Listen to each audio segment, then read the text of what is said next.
Assalamualaikum warahmatullahi wabarakatuh. Selamat datang di channel YouTube saya. Hari ini saya akan membahas terkait pajak lagi.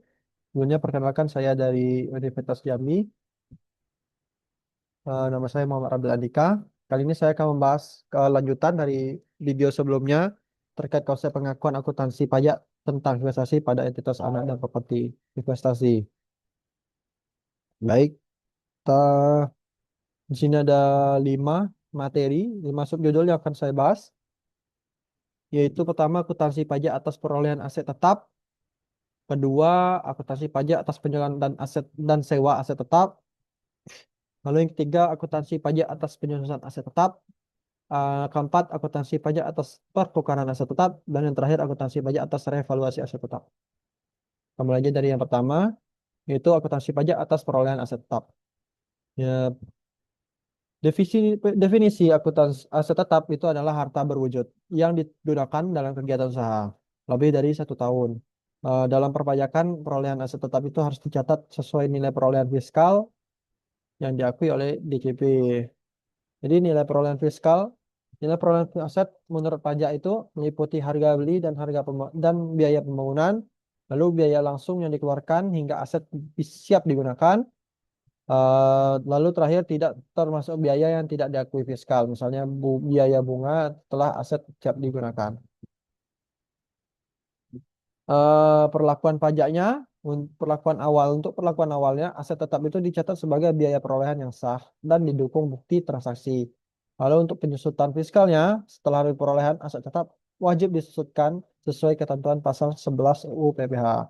Lalu revaluasi jika dilakukan harus mendapat persetujuan DJP dan dikenakan pajak revaluasi.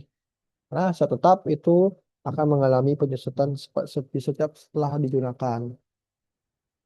Dalam akuntansi komersial, laba atau rugi penjualan aset, eh, di sini kita masuk ke akuntansi pajak aset penjualan dan sewa aset tetap. Dalam akuntansi komersial itu laba atau rugi penjualan aset dihitung dari selisih antara harga jual dengan nilai buku akuntansi. Namun dalam akuntansi pajak, laba dan rugi itu dihitung berdasarkan nilai buku fiskal ya, yaitu harga perolehan dikurangi akumulasi penyusutan fiskal. Laba penjualan aset tetap menjadi objek pajak PPh badan, sedangkan kerugian dapat dikurangkan dari penghasilan bruto sesuai ketentuan. Sewa aset tetap, pendapatan sewa aset tetap itu diakui sebagai penghasilan. Nah, perlakuan sewa itu dibedakan. Untuk sewa tanah dan bangunan itu dikenakan PPh 4 ayat 2 sebesar 10% dari jumlah bruto. Sewa selain tanah, misalnya kendaraan atau mesin itu dianggap sebagai penghasilan biasa dan dikenakan PPh badan sesuai tarif umum. Perbedaan komersial dan fiskal. Untuk dalam akuntansi komersial itu lebih fleksibel dalam pengakuan laba rugi, penjualan dan pendapatan sewa.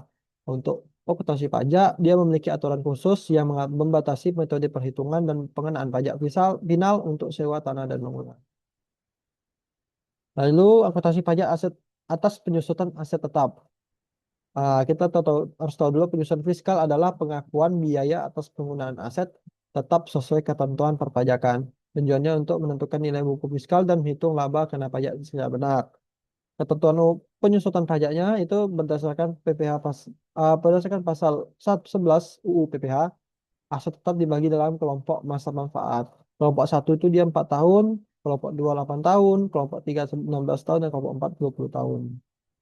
Nah, metode penyusutannya ada garis lurus dan saldo menurun. Nah, perbedaan komersial dan fiskalnya. Komersial, menurut PSAK, kalau metode fleksibel, garis lurus saldo menurun dan unit prosedur. Nah, lalu kalau untuk fiskal, metodenya terbatas, masa manfaatnya ditentukan oleh pemerintah. Nah, untuk implikasi pajaknya, perbedaan penyusutan komersial dan fiskal itu dapat menimbulkan deferred tax asset atau deferred tax liabilities. Lalu untuk rekonsiliasi fiskal diperlukan agar laporan keuangan sesuai dengan ketentuan perpajakan. Yang selanjutnya ada akuntansi pajak atas pertukaran aset tetap. Pertukaran aset tetap itu adalah transaksi yang terjadi ketika perusahaan menukarkan aset lama dengan aset yang baru atau aset lain yang sejenisnya.